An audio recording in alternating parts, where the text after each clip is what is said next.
Baik, bismillahirrahmanirrahim. Assalamualaikum warahmatullahi wabarakatuh.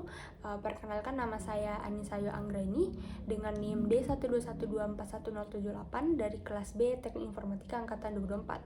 Kali ini pada kesempatan ini saya akan memaparkan soal-soal untuk memenuhi tugas proyek kelas Matematika Dasar 2 yang dimana dosen pengampunya yaitu Bapak Dr. Andi Muhammad Anwar, SSI, MSI. Baik, langsung saja kita ke soal yang pertama, yaitu gambarkan daerah definisi dan kurva ketinggian di K sama dengan 0, 1, 2 pada fungsi fx, y sama dengan e per akar 2x kurang 3y kurang e kuadrat. Nah,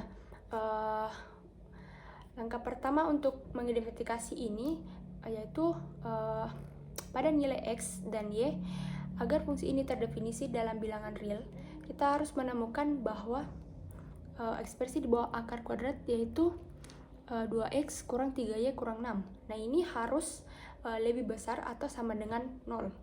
Nah, ini akan menghasilkan sebuah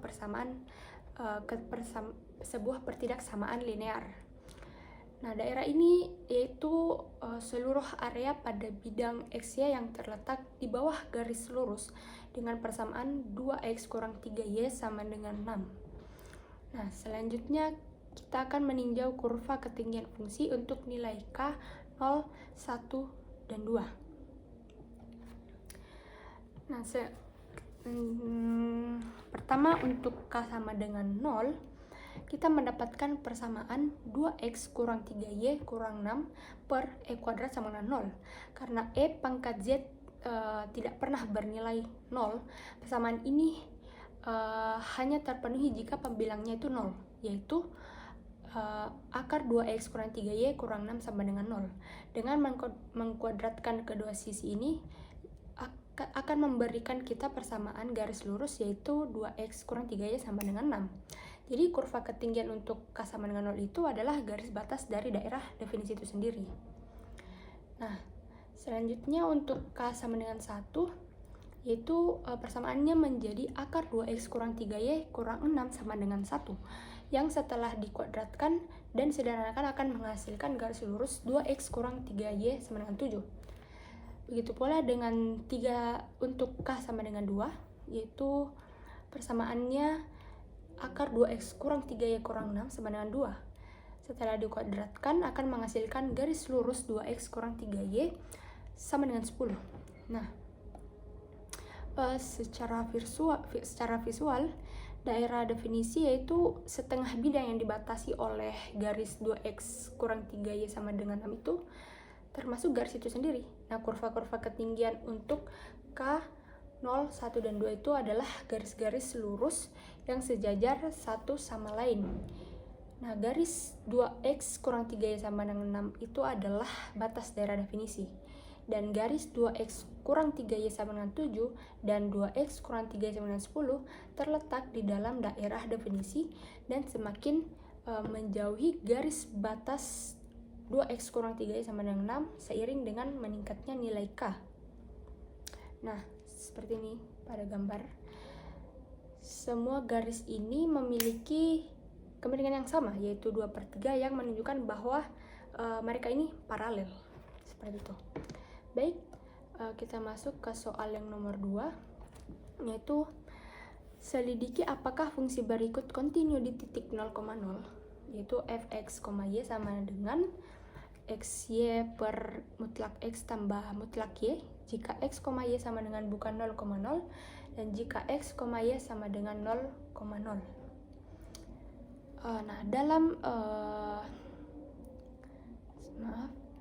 Nah, dalam pengerjaan kali ini, kita di sini ada suatu fungsi yaitu dua variabel di sebuah titik. Kita harus memastikan 3 hal utama yang harus terpenuhi. Yang pertama, fungsi pertama itu harus terdefinisi. Yang kedua, limit fungsi yang saat mendekati titik tersebut itu harus ada, dan yang terakhir itu nilai limit tersebut harus sama dengan nilai fungsi di titik itu sendiri.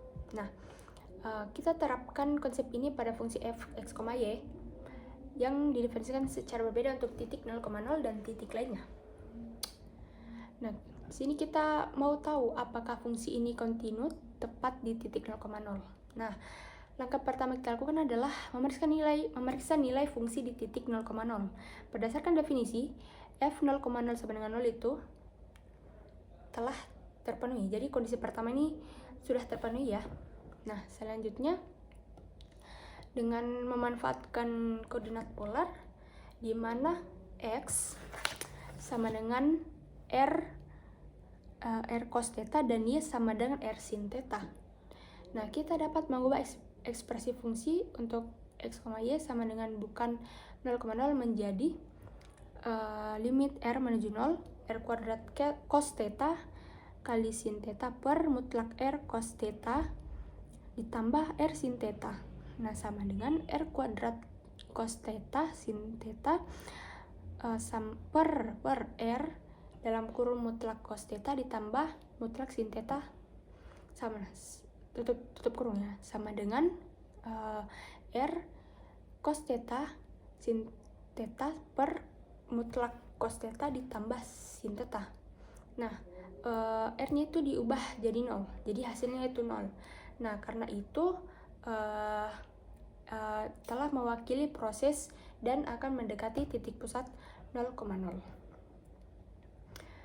Baik, kita lanjut ke soal selanjutnya, yaitu soal nomor 3, yaitu tentukan do z per do x dari fungsi implisit x kuadrat z ditambah sin x y z ditambah e pangkat x kurang z sama dengan 0.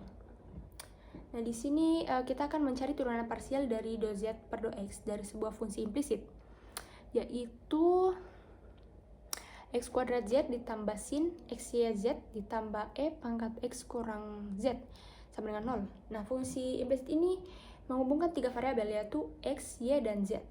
Nah, namun kita kita mau tahu bagaimana z itu berubah terhadap perubahan x dengan asumsi y tetap konstan. Nah, pertama kita harus melakukan tulis kembali ya fungsi implisit yang diberikan tadi. Setelah itu kita mendiferensiasikan kedua sisi persamaan ini terhadap x. Nah, kita ingat bahwa karena z didefinisikan secara implisit sebagai fungsi dari x atau bahkan mungkin y, kita perlu menggunakan aturan rantai saat mendiferensiasikan suku-suku yang melibatkan z. Nah, sekarang mari kita tinjau satu persatu suku dalam fungsi implisit tersebut. Nah, untuk suku pertama yaitu x kuadrat z. Nah, x kuadrat z. Kita akan menggunakan aturan produk ya. Jadi turunan dari x kuadrat terhadap x adalah 2x dan turunan dari z terhadap x adalah do z per do x. Jadi turunan dari x kuadrat z adalah 2xz tambah x kuadrat do z per do x. Nah, selanjutnya suku selanjutnya yaitu sin x y z. Nah, ini kita punya fungsi sinus ya dari suatu ekspresi juga yang melibatkan x dan z. Jadi kita gunakan lagi aturan rantai. Yang pertama, kita bisa misalkan U sama dengan X, Y, Z. Nah, turunan dari sin U terhadap U adalah cos U sama dengan cos X, Y, Z. Nah, sekarang kita perlu cari tahu turunan dari U sama dengan X, Y, Z terhadap X. Karena Y adalah konstanta, kita menggunakan lagi aturan produk pada XZ-nya yang hasilnya yaitu y dalam kurung x do z per do x tambah z kali 1 sama dengan x y do z per do x tambah y z. Nah, dengan menggabungkan ini kita bisa tahu turunan dari sin x y z terhadap x yaitu x y do z per do x tambah y z cos dalam kurung x y z sama dengan x y cos x y z do z per do x tambah y z cos dalam kurung x y z. Nah, itu ya. Selanjutnya ke suku ketiga, itu ada e pangkat x kurang z. Nah, di sini kita tetap lagi menggunakan aturan rantai ya. Nah, di sini misalkan v sama dengan x kurang z. Nah, turunan dari e pangkat v terhadap v adalah e pangkat v sama dengan e pangkat x kurang z. Nah, sekarang cari tahu turunan dari V sama dengan X kurang Z terhadap X, yaitu do per do X dalam kurung X kurang do per do X dalam kurung Z sama dengan 1 kurang do Z per do X. Jadi turunan dari turunan dari E pangkat X kurang Z, maaf ya, terhadap X yaitu E pangkat X kurang Z dalam kurung 1 kurang do Z per do X sama dengan E pangkat X kurang Z dikurang E pangkat X kurang Z do Z per do X. Nah, yang terakhir, suku terakhir itu ada 0 ya. Nah, turunan dari sisi kanan persamaan yaitu 0. Terhadap X tentu saja 0. Nah, setelah mendiferensikan setiap suku, kita mendapatkan sebuah persamaan yang melibatkan do Z per do X. Nah, di tujuan utama kita itu untuk mengisolasi do Z per do X dari persamaan ini ya. Nah, kita kumpulkan semua suku yang mengandung do Z per do X di satu sisi persamaan dan semua suku lainnya di sisi berlawanan.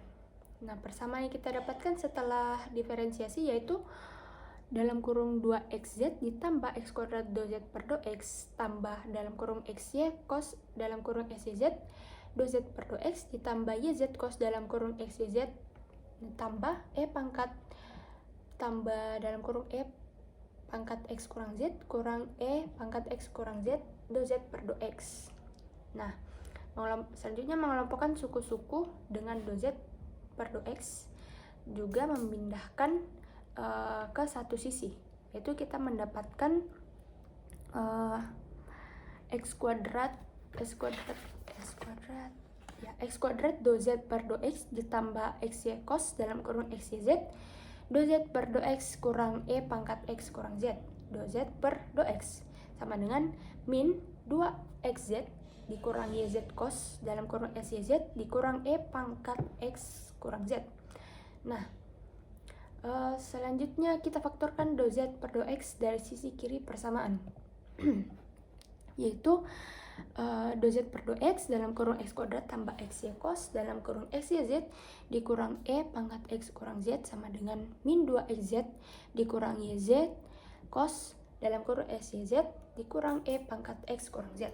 Nah, akhirnya kita mendapatkan do z per do x. Sekarang kita bagi kedua sisi ini kedua sisi persamaan ini dengan x kuadrat tambah xy cos dalam kurung xyz dikurang e pangkat x kurang z asalkan penyebutnya tidak 0. Jadi kita mendapatkan yaitu do z per do x sama dengan min 2xz dikurang yz cos dalam kurung xyz dikurang e pangkat x kurang z per x kuadrat tambah xy cos dalam kurung xyz kurang e pangkat x kurang z. Nah, inilah turunan parsial dari do z per do x dari fungsi implisit yang telah diberikan.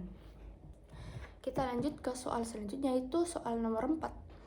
Dengan soal misalkan fx, y sama dengan y per x tambah y.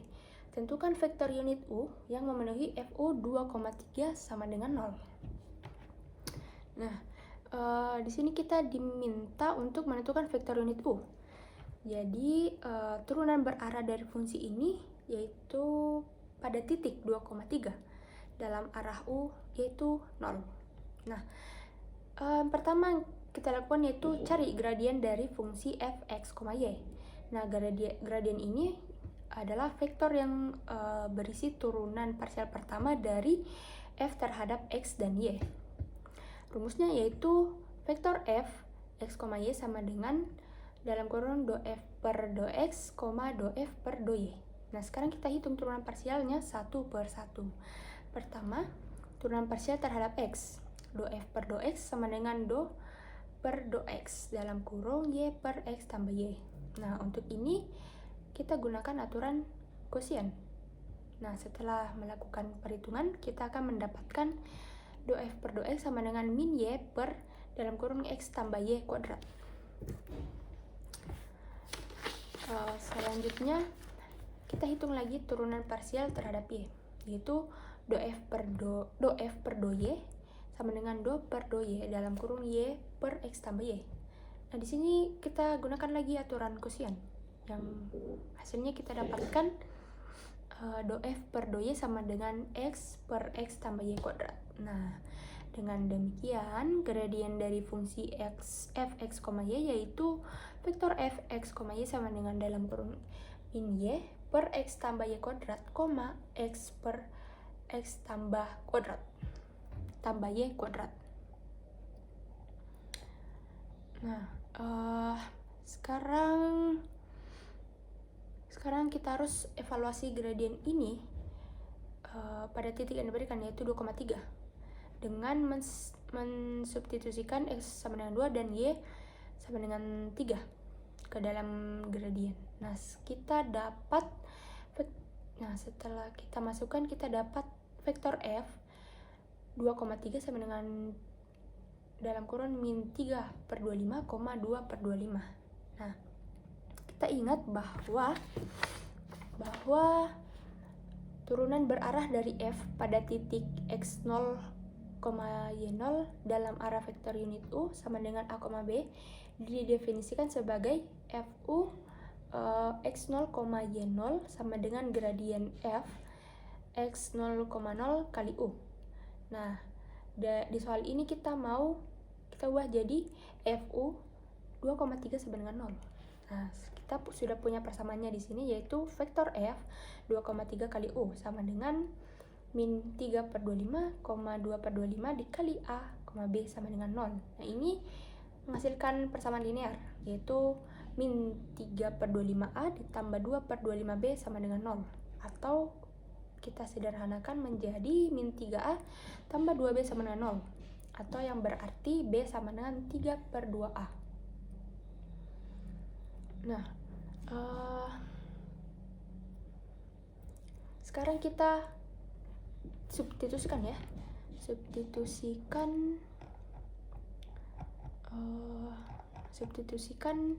B sama dengan 3 per 2A ke dalam persamaan magnitud, yaitu akar A kuadrat tambah dalam kurung 3 per 2A kuadrat sama dengan 1.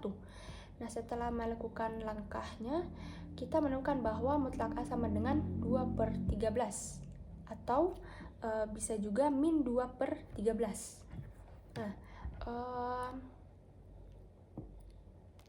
untuk setiap nilai A, kita dapat menemukan nilai B yang sesuai menggunakan hubungan B sama dengan 3 per 2A.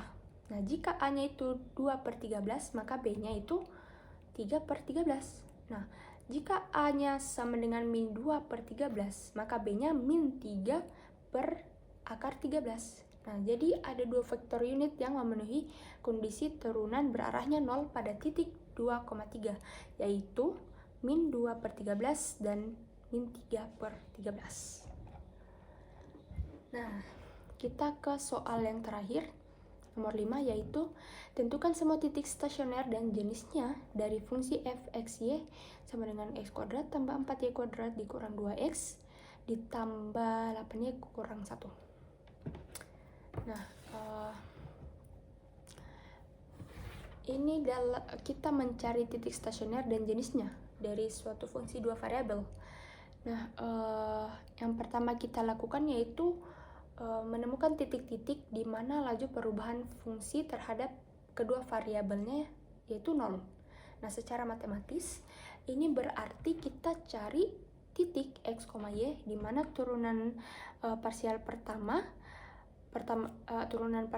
fungsi itu terhadap x atau fx dan terhadap y atau fy. Nah, keduanya itu sama dengan 0. Nah, untuk fungsi fx, y sama dengan x kuadrat tambah 4y kuadrat dikurang 2x tambah 8y kurang 1, kita hitung turunan parsial pertamanya dengan menganggap y sebagai konstanta. Nah, turunan f terhadap x adalah fx sama dengan 2x kurang 2. Kemudian menganggap x sebagai konstanta. Nah, turunan f terhadap y adalah fy sama dengan 8y ditambah 8. Nah, titik stasioner terjadi saat kedua turunan parsial ini bernilai 0. Jadi kita selesaikan dulu persamaan yang tadi. Nah, jadi 2x kurang 2 itu sama dengan 0 dan 8y tambah 8 itu sama dengan 0. Nah, dari persamaan pertama kita telah dapat x sama dengan 1, dan dari persamaan kedua itu juga kita dapat y sama dengan min 1. Nah, dengan ini kita punya satu titik stasioner di koordinat yaitu 1, min 1.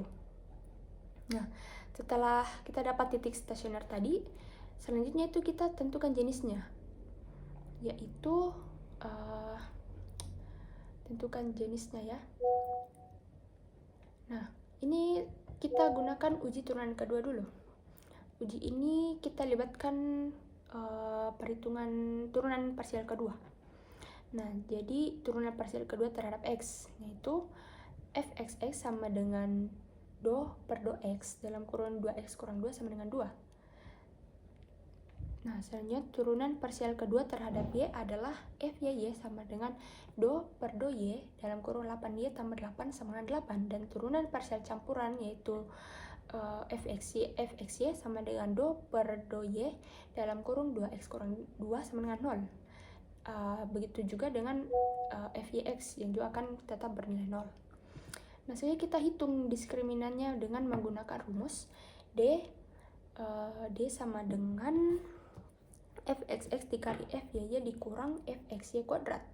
Nah, ini kita mendapatkan 2 dikali 8 dikurang 0 pangkat 2 yang hasilnya itu 16. Nah, sini kita bisa tentukan jenis titik stasionernya. Kita bisa lihat dari nilai D dan nilai fxx, nilai fx di titik tersebut. Nah, karena D 1,-1 sama dengan 16 yang lebih besar dari 0 dan nilai fxx 1,-1 sama dengan 2 yang juga lebih besar dari 0, maka berdasarkan uji turunan kedua ini, titik stasioner 1,-1 adalah sebuah minimum lokal. Baik, itulah tadi hasil paparan dari saya. Jika ada kekurangan dan kesalahan, mohon maaf. Dan dengan itu saya tutup dengan mengucapkan banyak-banyak terima kasih dan wassalamualaikum warahmatullahi wabarakatuh.